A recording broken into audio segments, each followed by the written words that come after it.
আমার যে আজকের আসামি মিরাজ ইসলাম, সে এই ঘটনার সময় ঘটনাস্থলেও ছিল না। সে ওই অন্যান্য আসামিদের সাথে তার পরিচয় হচ্ছে, সে তাদের বন্ধু। এই হিসাবে অনুমান ভিত্তিক তাকে এই মামলা জড়ানো হয়েছে মিথ্যাভাবে। মোকদ্দমায় ইতিপূর্বে আরো কয়েকজন আসামি গ্রেপ্তার হয়ে রিমান্ডে আছে।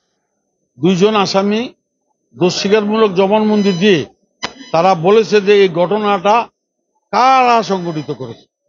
আমার যে আজকের আসামি মিরাজ ইসলাম, সে এই ঘটনার সময় ঘটনাস্থলেও ছিল না। সে ওই অন্যান্য আসামিদের সাথে তার পরিচয় হচ্ছে, সে তাদের বন্ধু। এই হিসাবে অনুমান ভিত্তিক তাকে এই মামলা জড়ানো হয়েছে মিথ্যাভাবে।